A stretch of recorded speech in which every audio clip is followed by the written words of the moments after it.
Hey everybody, how are you? Welcome to Christ, Culture, and Coffee. I'm your host, Robbie Lashwa, here with my amazing, awesome Phoenix Suns loving co-host. I love the Suns too, man. I can't even say it.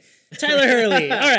All right. Thank you for that introduction, You're Robbie. welcome. Yeah. We are super excited to be back with you guys on another episode, continuing the podcast still until we come to a close, as we announced last week. Yeah, and if some of you skipped last week's big announcement, and that was just another surprise. Yeah, there you go. Surprise. Yeah. There is an end date. There's an expiration date to this show. I'm going to be going to work for Stand to Reason. If you want to know more details, go listen to last week's episode called Big Announcement.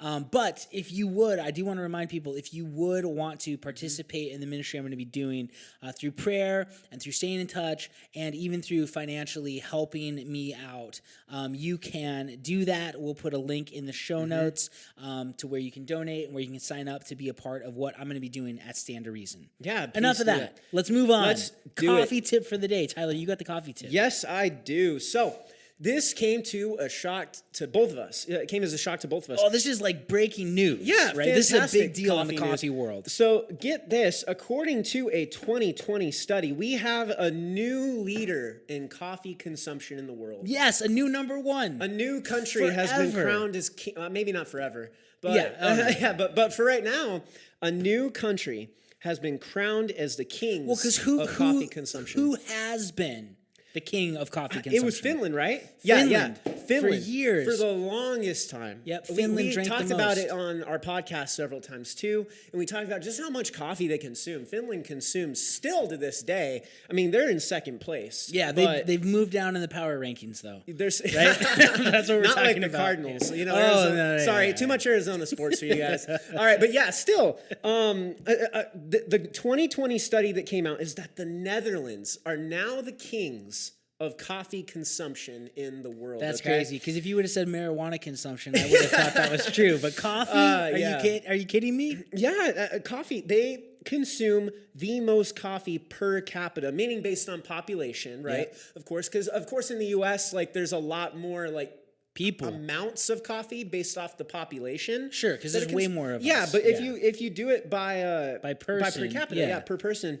You can see that the Netherlands is the king of coffee right now. Yep. At a whopping 18.3 pounds per person is the average amount of coffee consumed by people in the Netherlands. 18.3 pounds a year. And you got to think about that. That means too, like, that doesn't mean that everybody's drinking that much coffee. It means that like there's people out there that are drinking no coffee still. Yeah, because if like a bunch of people aren't drinking any, then everyone else is doubling up. Yeah, that are like consuming like 20 pounds or more. Who knows how much? That's a lot of coffee, man. I drink a lot of coffee. I do not drink 18 pounds a year. I don't know how much. I'm gonna actually have to think about that one later. Yeah. How much coffee I consume per year. Yeah. But it's interesting. So we have a new king, but they replace again the previous champs were Finland.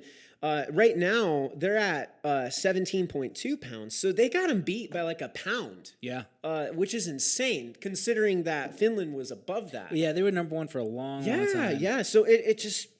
I guess it's just a cultural shift. People are drinking coffee more often out there. I guess so. Well, who comes in for the bronze? Yes, and that is Sweden. Okay. In third place at 16.7 pounds, which is not that far off from Finland, but still a pound difference from Netherlands to Finland. That's shocks crazy, me. Man.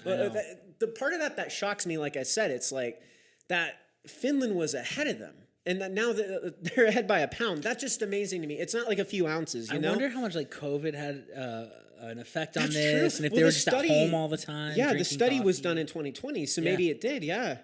I don't know. But there we go. There you have it. That is the coffee tip. There's a little coffee news for you, I guess I could say. Breaking news. There's a new king in coffee. We have a new champion. Yeah, look at that. We've crowned a new champion. All right, but Robbie, on to the content for today. Yeah, so we have never talked about this subject, and it's something very important in our culture to talk about. Of course. Pornography.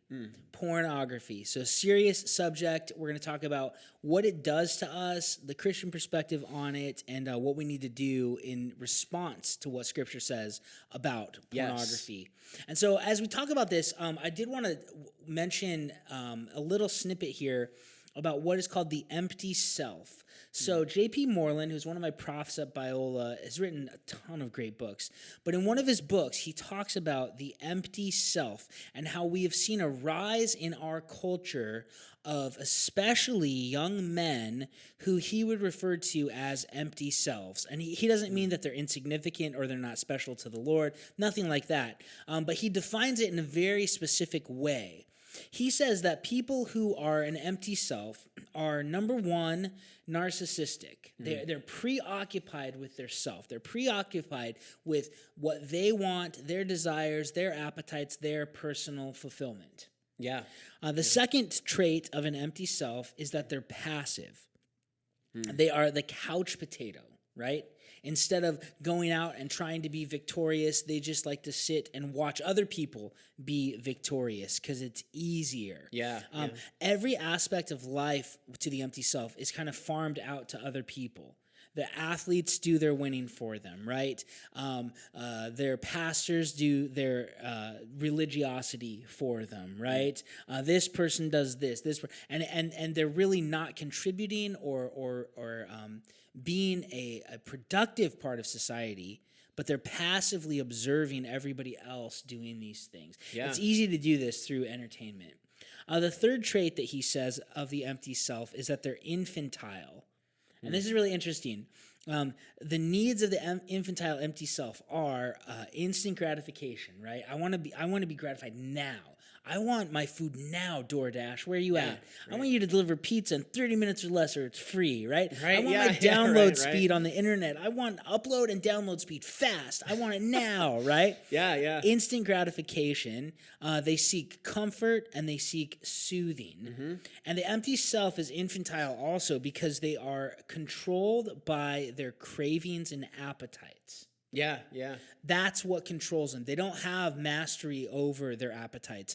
Their appetites control them, and they want to be filled with food. They want to be filled with entertainment. They want to be filled with consumer goods. Yeah. They want to be filled with all this stuff. They are the ultimate consumer that cannot say no to themselves. And with that's being described.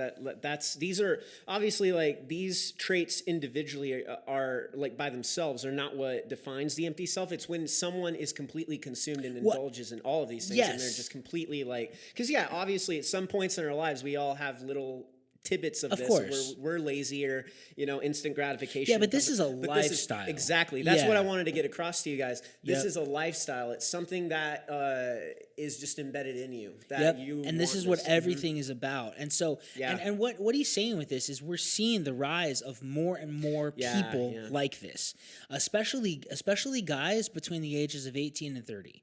There's more and more people like this. There was a study done in Italy, I remember when I was a teenager, and they had a name for this phenomenon happening in Italy. Really? Yeah, I can't remember what they called them. They had a name for guys whose moms took care of them, made their beds, did their dishes, made their clothes, pampered them until their 30s and 40s. Well, that's kind of the joke. They'd never move out. The guy who lives in his mother's basement in his 40s. Well, but that's what this is. Yeah. And that's a real thing. Exactly. That's a real thing. Yeah. The last trait of the empty self, too, is that they are individualistic, meaning they don't really care about their community. They don't really care about their family. Like they don't. The idea of bringing shame on their family has never entered their mind because they're only out for what they can get. And so not always, but typically these people eat way too much, they drink way too much, they watch way too much TV, they play way too much video games, they buy stuff that they can't deserve, they're in too much debt. That's where they're at. And it's because they are narcissistic, passive, infantile, and individualistic, which is not how God has created us to be. And it's really sad because this isn't a fulfilling lifestyle. So that's just a really quick, here's the empty self.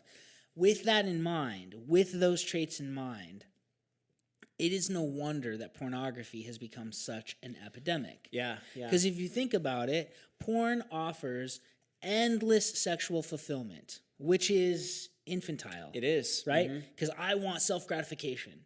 Porn has made sex be on demand wherever you want it. Yeah. Which is narcissistic, right? Yeah. It's all about you and your self-interest and your personal fulfillments. You can do it from the comfort of your own home. You don't have to go out and actually find a real woman and be kind to her. This is where it's passive. Yeah. You see? It's just easy. You literally have to put no work in. And then porn has also made it so that you don't have to work at a relationship with anybody. You don't have to have a long-term relationship. You don't have to, like, one of the reasons I think that God, not the only reason, Tyler. Yeah, right. But one of the reasons that I think God tells us to wait until marriage for sex is because sex is also an incentivizer for young men to get a job and to move out of their mommy's house and to become a responsible adult. Because the craving is so large, it should push you to become responsible so that you can woo a woman and you can provide for her and you can be a stand-up guy. And then you get to indulge in that activity. Pornography, especially for people that are empty selves, has totally backtracked that. And this is a reason why people are waiting longer and longer to get married. Yeah, that's true. It is an aspect of that cultural phenomenon. This is why people are waiting longer and longer to have kids, because you don't have to be married to have sex. And, oh, man, porn has made it so you don't even have to be in a relationship with a real person to have sexual fulfillment. Yeah, and that's so just... It's a mess. It is. It absolutely is. And like, that's kind of, I'm going to get into some statistics about this as well. But, but kind of to add to that too, I think that this has been amplified in the past like 20 years or so too, with the advancements in technology, with like internet porn and stuff like that too. And that's not even a shadow of a doubt. Like, it absolutely has. Well, because you think about it like this. Okay, so with the passiveness. Sure, yeah. If you had the couch potato, narcissist, infantile, individualistic, empty self dude in the 80s. Yeah. If he wanted pornography, he actually had to get dressed, Yeah. go out of his house, go to a gas station or a magazine store. And you had to like get an actual physical cassette if you wanted a video, or you had to like go and get a magazine or buy it. Exactly. So this passive aspect of I don't even have to leave my house. Yeah. It makes it so much easier to access pornography now that more and more people do it because it's anonymous. Almost. Right. Well, it's even beyond that. Like you don't even have to get up to go to your computer. You have your phone in your pocket now, and that's how people can access it. And it's advanced so much with technology, with the usage of it. And so I'm going to get into some statistics talking about that. Yes. So in our culture, this is shocking. And this is kind of okay. Get this. These statistics are, I think, about a year old. So it could be worse. Well, they are. It absolutely could be worse. This is just what we've got from a year ago. Yep. Right. And so, so in our culture, this is the first statistic I'm going to share. The average age that a boy first encounters pornography is 9 years old. Ugh, can you imagine that? 9 years old is the average age that a boy first encounters pornography, and that's astounding. That's astounding. Yeah. Now, right. Let's think about this as parents or potential parents. Sure. Right? Yeah. So if that's the case, that the average boy sees porn at 9 years old, waiting until they're 13 to talk to them about sex is a really stupid idea. I completely agree. And with I hate it. I hate it. Because you're stealing their innocence. And I hate that you have to bring up this stuff they're not ready to hear yet. But if we don't, the world gets to them. Yeah. It sucks, but that's the case. Well, it's true. It's not like they're innocent too. A lot of times, like kids aren't looking for this stuff. It just shows up. Dude, that's what happens. One of my friends was saying that that he knew a guy who they were at a high school football game, right? Outside football game, and his son saw pornography because another kid was watching it on his iPad outside at the football game. That's crazy. How do you even? You can't avoid that. Like you can. Like what? Do you know what I'm saying? And that's what I mean. Yeah, that's not you bad can't, parenting. No, just the world's coming for these kids. Yeah, and it's really sad. But it's important that we know these things. It is. Another statistic here. A Barna survey found out that teens and young adults consider pornography less morally objectionable than overeating or not recycling. They think, meaning what this means is they're saying that this is, that by you not recycling or overeating, that is more immoral than watching pornography. Unbelievable. And you know where I think this stems from? A lot of people have this mindset that it doesn't hurt anybody. Yeah. That's what people say. And that is so not true. It hurts you a lot. Well, it hurts you. It hurts the people that you are buying this product from. Yes. I mean, there's a lot to that. It does, actually. Yeah. But that's what I mean. That's, I think, where that mindset comes from. And that, again, we're going to keep going into this more and more. But that is just far from the truth. But culturally, teens and young adults consider pornography less morally objectable than overeating and not recycling. Sad. Yeah. Another stat. 64% of Christian men and 15% of Christian women admit to watching porn at least once a month. And that's meaning like... Yeah, that's not the real stat. Those are just people saying Yeah, there's people who actually... Like, there's probably a lot more. It's probably higher than that. And people just don't admit it. That's the thing. 64% of Christian men, 15% of Christian women. That's astounding. Yeah.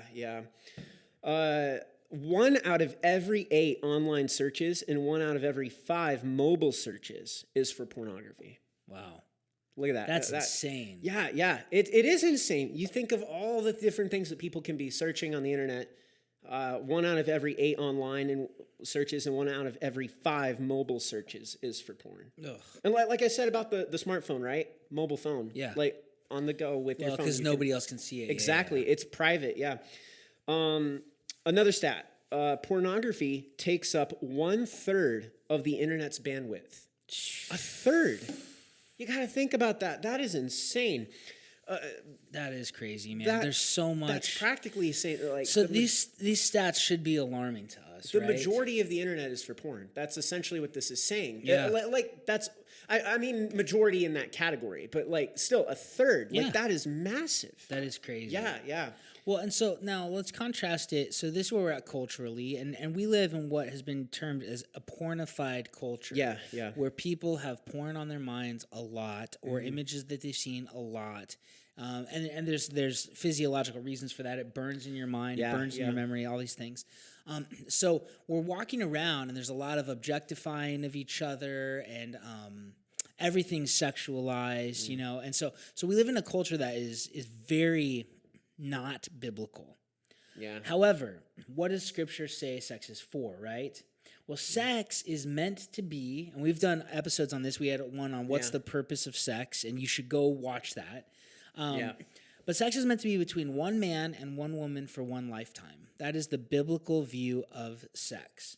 But pornography plays into this individual aspect of the empty self, right? That it's all about you and self-gratification and what you want on demand when you want it, right? Individualistic. So if sex is merely about pleasure, then pornography makes a ton of sense. Of course, yeah. If that is the only purpose or even the highest purpose of sex. And that's what our culture has believed. That's the lie, that sex, the purpose of sex is pleasure. And we would say, no, pleasure is a motivator to have sex. Yeah. But it's not the purpose of sex. Just like the purpose of eating isn't pleasure. But pleasure motivates us to eat. Of course. Right? Yeah. Different tastes and different feelings of fullness and things like that. So if sex is about pleasure, then pornography makes sense. But sex is not merely about pleasure. It's about procreation. It's about unity. It's about foreshadowing heaven. And when self-fulfillment or pleasure becomes the goal, the end goal of sexual encounters, then no wonder we have this problem with images on a screen and tantalizing things of pornography. So the allure of pornography, when you come down to it, is completely selfish, it's completely individualistic, it's completely one-sided. Yeah. The viewer of pornography disconnects the body of the person being viewed from who they are as a person. You don't care about this man or woman on the screen. No. They're just there for you to gain pleasure from, right? Yeah. You don't care what they think, what their background is, who they are. They're literally objectified. Of course. And I mean, it'd be weird if you thought otherwise. I mean, that's the whole purpose of why you're watching, is for consumption of sex. Sexual fulfillment. Yep. And pornography, when you break it down, it's using another person's body as an object or an instrument to fulfill your selfish desires. Yeah. Not even viewing them as a human being, not even viewing them as a person, viewing them as just a sexual instrument for selfish desires. This alone should make us abhor it, right? Yeah, it's disgusting. But it also is entrapment. Sin enslaves us, and Scripture is very clear about this. So let's talk about how it enslaves us, Tyler. Yeah. Pornography literally changes the chemistry of our brains, and that's kind of what I'm going to discuss. Much like a drug addict. It is very similar to drugs. Yeah. People say that it's not, but when you look at the science behind it, of what actually happens, you can see that your brain is physically changed. It is by what happens when you consume it. It's physically changed. Yeah. When pornography is viewed, it floods the brain with dopamine, okay? And much like a drug would. Yeah, exactly. Nancy Pearcey has a quote here about it. It says, this rush of chemicals, when it happens repeatedly, rewires the brain's reward pathway and can become a difficult setting. Brain scientists refer to this as neuroplasticity. Neurons that fire together, wire together.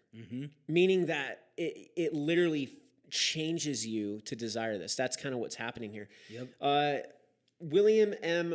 Struthers said this as well. Eventually, the brain is overwhelmed by the chemical overload and shuts down some of its dopamine receptors, which means the porn viewer does not get the same high and has to seek out more hardcore porn to feel the same dopamine effect. That's why porn is addictive. And you see, and that's where we say it's exactly like a drug, because that's what happens with drug users. You're constantly seeking out the feel of the first hit, and to do that, you have to try harder stuff and keep escalating it. And that's how people overdose. And because your brain blocks these dopamine receptors, because your brain's saying this isn't good for that much dopamine to be hitting you. Exactly it. And so your brain starts to limit you. So in order to get that feeling again, you have to do worse and worse. So it's this spiral downward with pornography, where you have to keep chasing harder and harder stuff to get you that same sexual high. Yeah. It's kind of like the opposite of what sex in a marriage does. It's the opposite. Instead of bonding you and bringing fulfillment on an emotional level and a spiritual level, it's just taking you down this spiral of you have to do more and more, harder. And that's why such a good point. That's why not all the time, but that's why a lot of porn addicts have to keep watching more creepy fetish stuff, bondage stuff. Then they get, these guys get busted for child pornography. And it didn't start there. Well, it started back here. Yeah. And then they needed harder and harder stuff. And it's this slippery slope of addiction to doing completely horrid. Not that porn's not horrid already. Oh, of course. It just takes you down the rabbit hole into such bad stuff. Exactly. And that's the danger, and that's what you need. Like, that's why this is such a big deal. But I thought porn didn't hurt anybody. Well, there you go. Yeah, it addicts you to it. This is what Satan does with sin. Is it's fun at first until you realize that you are a slave to it. Oh yeah. Another problem with it, when people say it doesn't hurt anybody, well, it does, because it also puts pressure on women. In a lot of different ways. So girls and young women in our culture have a ton of pressure put on them because of this porn epidemic. I want to read you a quote by Melinda Lizeski. I'm not good at pronouncing that. I think that's right. Lizuski, maybe. Yeah. So she says, girls and young women are under a lot of pressure to give boys and men what they want, to become a real-life embodiment of what boys have watched in porn, adopting exaggerated roles and behaviors and providing their bodies as mere sex aids. Growing up in today's porn culture, girls quickly learn that they are a service station for male gratification and pleasure. And this is not what God says. It's for unity. It is for procreation. It is for a foretaste of heaven. It's not just for pleasure. But so many women are growing up thinking, well, that's what I'm to be used for, when the Christian worldview says, no, we're supposed to want their hopes and their dreams and their personalities, and it's a whole person thing. It's not merely, it's not just sexual fulfillment. With that too, I would even add, like, this whole thing with pressure on women, to add to that, this is also a big part of why the abortion industry is still around. Abortion is around because people, over 99% of abortions are done for the sake of convenience, because the whole purpose of why the sex act to get the woman pregnant took place in the first place was for pleasure and not for procreation or thinking through or taking and that's what happens. Pressure on women is being caused by this because they're being pressured into thinking that sex is for pleasure. That's another aspect. Well, and that's a lie that our culture just has believed, that the purpose of it is just pleasure. So when you have procreated a child as a byproduct of that instead of the intention of that, then you need to get rid of that child so you can just keep having the pleasure. Right, exactly. It's just horrific. It's terrible. It's terrible. It is. And so moving on with this, though, we want to talk about more about what Scripture says on this topic. Yeah, Jesus had something to say about this. He did, and that may shock you, but it's true. Jesus said in Matthew 5:28, anyone who looks on a woman lustfully has already committed adultery with her in his heart. Mm-hmm.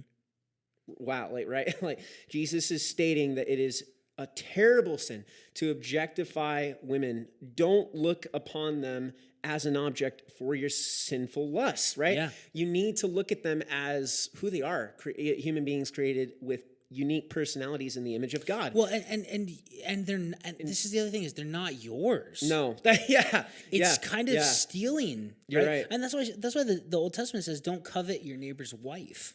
Yeah. Why? Yeah. Well, she's not yours, and lusting after something that isn't yours is sinful. Objectifying women that aren't yours is sinful. Well, and so, there's so much more to it than just you've committed adultery with her in your heart. Like, that's bad. Right. But it's also theft in a sense. Well, and what happens too is pornography, when we were talking about the chemical change that happens to your brain when it physically changes that, it's not meaning like that you're only chemically wired to want porn more, which you are, but it also affects, again, going back to that myth that it doesn't affect anybody. When you go outside, if you're addicted to porn, people, like, you can't think about women the same. You look at a woman and you see that image of them. It creates that in your mind.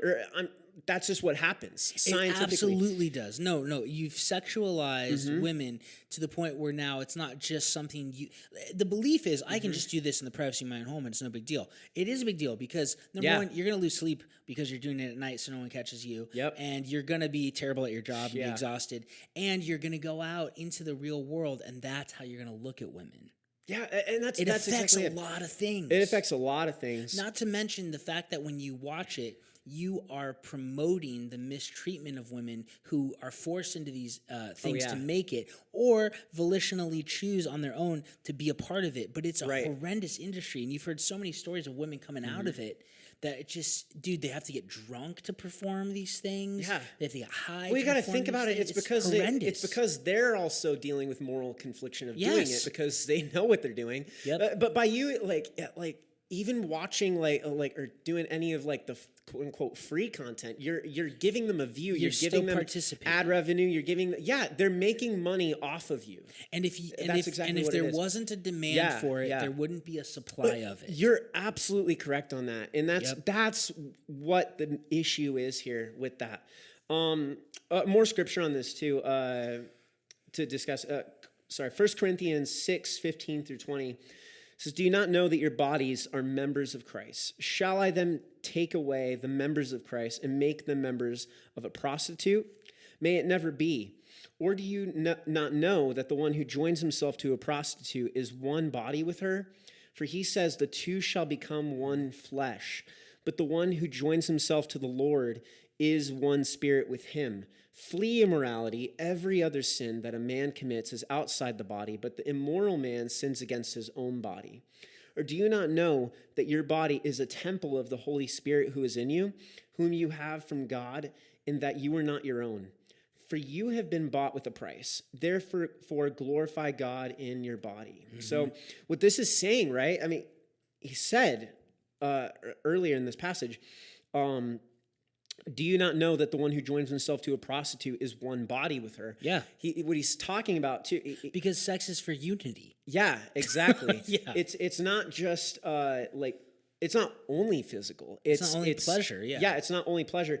It's spiritual. Something's happening there. Yes. And like people just know this. This is something that you can just tell. It is, but our culture, it's also, our culture said no. You can just hookup culture is no problem. Like exactly, I can sleep with somebody, but not give myself to them emotionally. Yeah, I mean internally, people. I don't have to know anything about them because it's just about sex. It's just friends with benefits, right? It won't mess up the relationship at all. Yeah, right. Like we all know that this isn't true because there's something at a deeper level going on. Of course, when you have sex with somebody. And so this is just untrue. I love where Paul says, do you not know your body's a temple, right? Yeah, of and course. I love, again, because we've done shows on this, but the out of context nature of this. People will say, oh, I can't eat that donut because my body's a temple. Yeah, that's I got to go run 3 miles because my body's a temple. And you go, it's about not having sex with people who aren't your wife, right? Like that's what he's talking about what I mean. There. Yeah, people think of it as, well, and there's things too where they'll apply this with like substance abuse stuff too. Oh yeah, you shouldn't smoke because your body's a temple. Look, like you shouldn't smoke or you shouldn't do this, but that's not what this verse is talking about. That's not what it's saying at all. Exactly, yeah. And so. Context matters with these things. I think a little bit, yeah. Yeah, a little bit, yeah. All right, well, let's talk about this. So this is really interesting, and it does play into what Paul says in 1 Corinthians, where you become one flesh with them. Mm-hmm. So let's talk about the chemical reaction of sex in the brain of men and women. So oxytocin is this amazing chemical that is released in women when they are nursing their baby, and it stimulates a nurturing, caring instinct between the mom and her baby. It gets released 3 times primarily in a woman's life: when they're nursing their baby, when they're giving birth, and when they have sex. When women have sex, oxytocin is released into their brain, and what it does is it makes an intimate connection on an emotional level at a chemical level. Yeah. This is what's interesting. Chemically, there is a bonding that's happening because there's the release of this chemical in the brain. So sex therapist Teresa Crenshaw says this is an involuntary chemical commitment. Yeah. Chemical bonding. This is why Paul says that we become one flesh with a prostitute when we have sex with one, because there is a chemical bond, a chemical commitment, a contract chemically being signed in the body of the female, but not just in the female, also in the male. And you're going to talk about that chemical. Yeah, when men have sexual intercourse, the neurochemical response releases vasopressin, is what it's called. This chemical is structurally similar to oxytocin.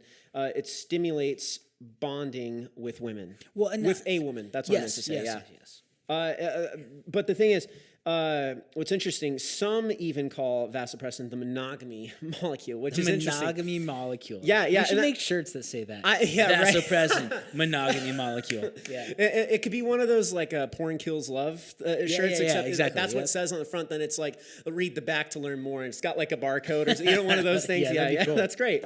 But to get serious on this though. Sex involves our bodies down to even our biochemistry with these chemicals. It's amazing how God created us this way. It is. And it's a good thing. That's what we need to realize. Like this is good. Well, this is why this bond happens. This is interesting too. Because so this is why when people sleep together and then break up, it causes a lot of problems. And I'm not saying like a breakup when you don't sleep together, it doesn't cause hurts. Oh, sure. But like, you know how like guys will even say like, oh man, everything was going great. And then we moved in together, which means they're sleeping together. And then she just like, I didn't want to be with her anymore. And she just got crazy. Well, it's because there's this chemical bonding. Like it's not just casual. Like that whole thing is a myth. Like that doesn't happen. No, because you can't stop these chemicals from being released in your brain. So the same with guys, though. There is this hurt and this bonding that happens and occurs, and you can't stop that from occurring. So when people say, I don't have to let myself emotionally get attached, yeah, right, you do have to. You can't stop it. It's not you say can't let myself, it's not an option. You do get emotionally attached. Exactly. And it's not by choice. When you go through this, it happens. And it's awesome that that's the way God made it to happen because it's supposed to happen in a committed relationship for a lifetime. Yeah. I want to have another quote here. Yeah. This is from Duke professor Lauren Winter. She rephrases Paul's words from 1 Corinthians 6 in this way. It says, Don't you know that when you sleep with someone, your body makes a promise whether you do or not? And I think that structures the point we were trying to say. Yeah. Don't you know when you sleep with a prostitute, you become one flesh with her? Yeah. I like this rephrase. Yeah. Your Don't you know body that when makes you a sleep promise, with someone? Yeah. whether you do or not. Well, That's I like awesome. that it phrases sleep with someone because that's kind of like that's the culture today. Yeah, is what that's our vocabulary. Yeah, that's our vocabulary. You understand that, but that's what it's saying, right? And that makes sense. When you sleep with someone, your body makes a promise whether you do or not. Yep. So you can't, like I said, you can't make it. You say, "I'm not going to let myself get emotionally attached." It just happens. You can say that all you want. It's just you can't do that. Mm-hmm. You can't whether follow you through want with that to promise. or not. Yeah. Exactly. Amazing. Well, let's talk a little bit more about what pornography does to people. Yeah. So this epidemic of porn in our country is turning men into beings that are incapable of having deep, emotionally rich, intimate relationships. Yeah, right. And this gets interesting. So this was from a Time magazine article from March 31st, 2016, called Porn and the Threat to Virility. And I've heard this, there's so many studies done on this. But this is from that Time magazine article. Quote, many of the men are simply unable to experience a sexual response with a real live woman. They're only able to respond to pornography. In fact, they prefer pornography. So because of the addiction to porn, prior to having an actual sexual partner in a marriage, men can't perform because they aren't excited by a real live woman. They get conditioned to being excited by pixels on a screen. Do you see how sadistic this is? Yeah. Do you see how like diabolical this is of Satan? So the thing that God created that is supposed to bring unity and intimacy and oneness and a foretaste of heaven and procreation is being hijacked by pixels on a screen of people who aren't even really there? Yeah. This is insanity to the point where men are so addicted and conditioned to pixels that a real live woman doesn't excite them. And they need the aid of the pixels to get excited. This is crazy. Well, and it makes sense because it's like we said earlier, right? The chemical rewiring that's happening. Yes. It's very precise. That's why men, like oftentimes, like we were discussing earlier, they have to do these weird things or they try to get their spouse or not even spouse, but like girlfriend, or whoever they're sleeping with to do something specific because their brain is wired to that. Yes. And so, and that's the thing that happens with when you get married is you're not satisfied because your brain is physically changed. Well, the other thing that's so sad about it, and we've talked about this in the past with all these, discipleship things we've done and church things. But like, pornography's fake. It is, yeah. And what's going on in those isn't real intimacy. It's performance acting. And so the crazy thing is that a lot of people watch it and think that's the real deal when it's not, it's fake. And the real deal is not like that. And then they get disappointed with the real deal. Isn't that crazy? Yeah.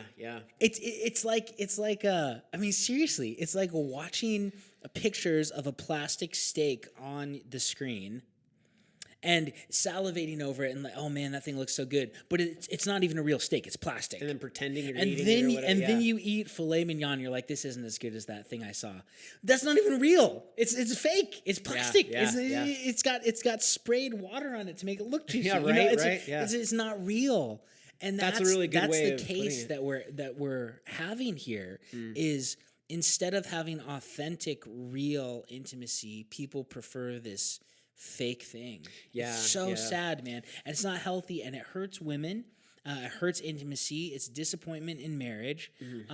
And the more and more men who are marrying, not only sexual performance is difficult when you're addicted to pornography, but intimacy and emotionally getting to know somebody, relating with their spouse is tough, like you were saying earlier, because they've objectified women, and that's all they see this person as is a sexual fulfillment tool instead of a person that has hopes and dreams and a past and a future and is beautiful, And so it just it really short circuits what marriage and intimacy is supposed to be. It's so sad. Yeah, yeah. And so with that, though, we want to move on to another aspect of pornography.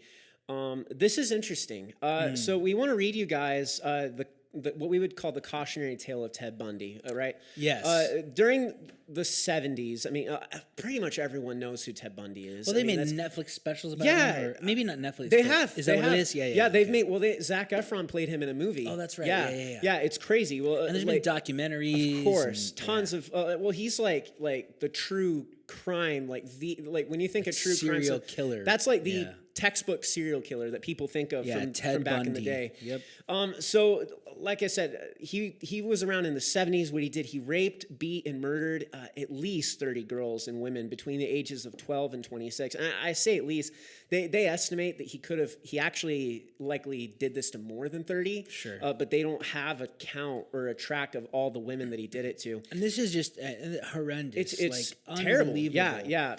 What was interesting was, so he's on death row. He's dead now. He has been executed. Of course, yeah. But he was put on death row, and so many people wanted to interview him, and he wouldn't do interviews with anybody except, I think this was like a few days before his execution.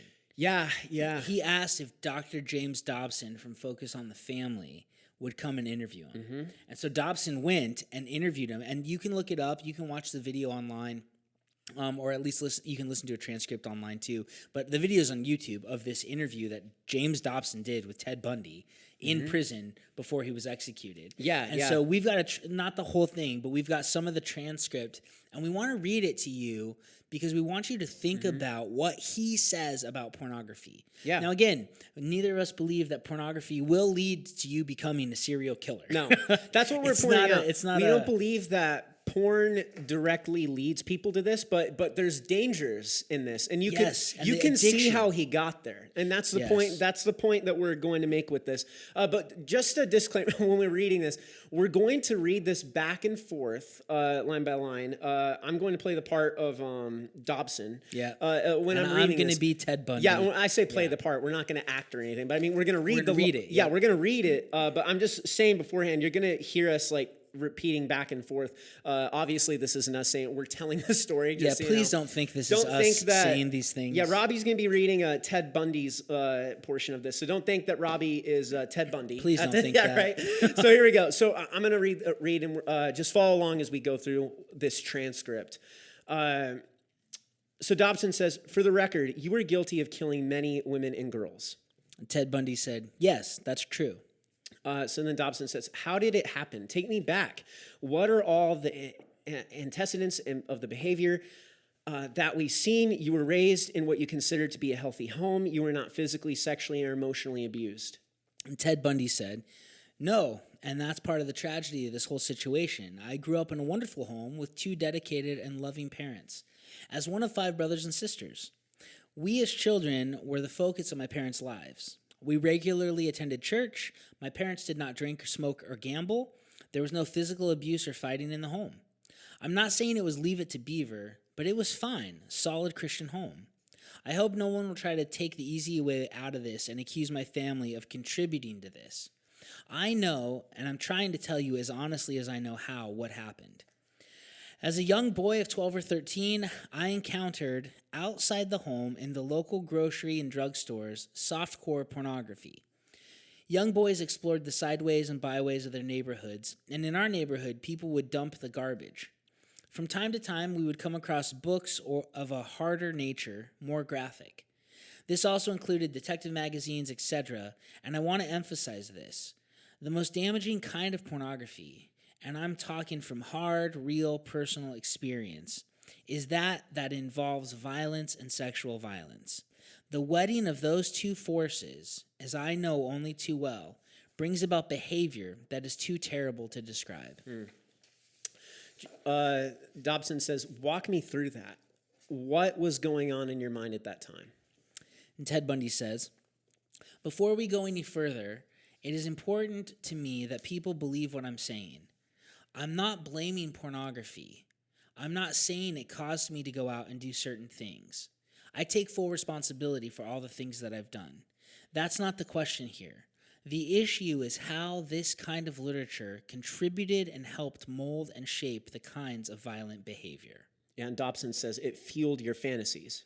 Ted Bundy said, in the beginning, it fuels this kind of thought process. Then at a certain time, it is instrumental in crystallizing it, making it into something that is almost a separate entity inside. Dobson says, you had gone about as far as you could go in your own fantasy life with printed material, photos, videos, etc. And then there was the urge to take that step over to a physical event. And Ted Bundy said, once you become addicted to it, and I look at this as a kind of addiction, you look for more potent, more explicit, more graphic kinds of material. Like an addiction, you keep craving something which is harder and gives you a greater sense of excitement until you reach the point where the pornography only goes so far. That jumping off point where you begin to think maybe actually doing it will give you that which is just beyond reading about it and looking at it. Dobson says, how long did you stay at that point before you actually assaulted someone? Ted Bundy said, a couple of years. I was dealing with very strong inhibitions against criminal and violent behavior. That had been conditioned and bred into me from my neighborhood, environment, church, and schools. I knew it was wrong to think about it, and certainly to do it was wrong. I was on the edge, and the last vestiges of restraint were being tested constantly and assailed through the kind of fantasy life that was fueled largely by pornography. Dobson said, do you remember what pushed you over that edge? Do you remember the decision to go for it? Do you remember where you decided to throw caution to the wind? Ted Bundy said, it's a very difficult thing to describe. The sensation of reaching that point where I knew I couldn't control it anymore. The barriers I had learned as a child were not enough to hold me back from seeking out and harming somebody. Dobson said, would it be accurate to call that a sexual frenzy? Ted Bundy said, that's one way to describe it, a compulsion, a building up of this destructive energy. Another fact I haven't mentioned is the use of alcohol. In conjunction with my exposure to pornography, alcohol reduced my inhibitions and pornography eroded them further. Dobson said, after you committed your first murder, what was the emotional effect? What happened in the days after that? Ted Bundy said, even all these years later, it's difficult to talk about. Reliving it through talking about it is difficult to say the least, but I want you to understand what happened. It was like coming out of some horrible trance or dream. I can only liken it to, and I don't want to over-dramatize it, being possessed by something so awful and alien, and the next morning waking up and remembering what happened, and realizing that in the eyes of the law, and certainly in the eyes of God, you're responsible. To wake up in the morning and realize what I had done with a clear mind, with all my essential moral and ethical feelings intact, absolutely horrified me. If you have time, we would suggest going and just listening to that interview in its entirety. Yeah, if you want to, they have all the actual tapes. There's a documentary. You can watch it. Yeah, it's on Netflix. The Ted Bundy tapes. You can listen to that there. Yeah, but we wanted to read that to you to show you how sin enslaves. Yeah. And what was tantalizing yesterday isn't tantalizing today. Right. And this just keeps going, and it's this whole idea of diminishing returns. And Satan loves it because it destroys us and destroys and harms other people around us, like in the case of Ted Bundy. And so we wanted to talk about pornography and all the detriments that it brings and urge anyone who is using it to stop. You need to stop. It's not honoring to God. It is not what you were created to be. It's harmful to others around you, and it will destroy your life. Yeah, it absolutely will. Talk with your friends and family about it. Yes. It's so important that we're open about that. People deal with this. It's a thing. Yes. And it's like a drug addiction. It is. You need to get help for it. You need to go to people drug get addiction consumed relief by it, and they get consumed with the shame and the guilt over it that they don't talk to people about or to seek out help. And that's what Satan wants. Don't talk about it. Be ashamed. Think nobody else is doing it. Yeah. Listen, 1/3 of the internet's bandwidth is taken up by it. Everybody's doing it. You need to go get help for it. Yeah. And there's so many ways you can do it. There's so many sex addict recovery groups. Talk to your pastor. Look it up online. There is one in your area, and we would highly suggest going to it and getting a handle on this, because life isn't about self-gratification and pleasure. It is about doing what we know is the right thing to do. And sometimes it's hard. But yeah, seriously though, some good sources on this topic that you guys should look into are Love Thy Body, Answering Hard Questions About Life and Sexuality by Nancy Pearcey, A Practical Guide to Culture, Helping the Next Generation Navigate Today's World by John Stonestreet and Brett Kunkel, and then FightTheNewDrug.org, right? Yep. So these are all sources, and there's tons other that are out there to help with this topic. Yes.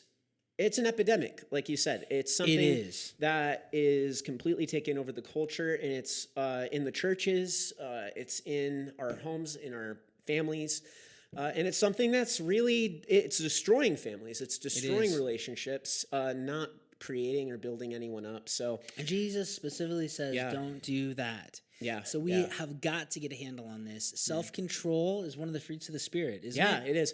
Well, that goes back to the empty self. We don't want to be like the empty self. No way. That's not how God created us to be, with this consumerism lifestyle to this extent, in the narcissism and everything.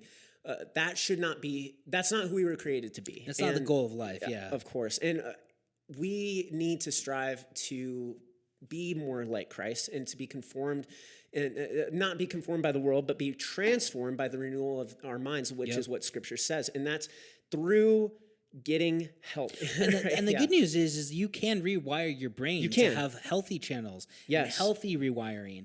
And so that's what's so awesome about the plasticity of our brains.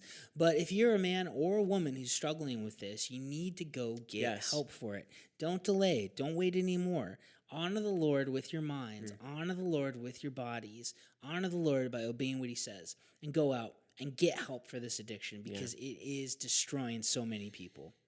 Hey, thanks so much for being with us today on this serious topic of Christ culture and coffee.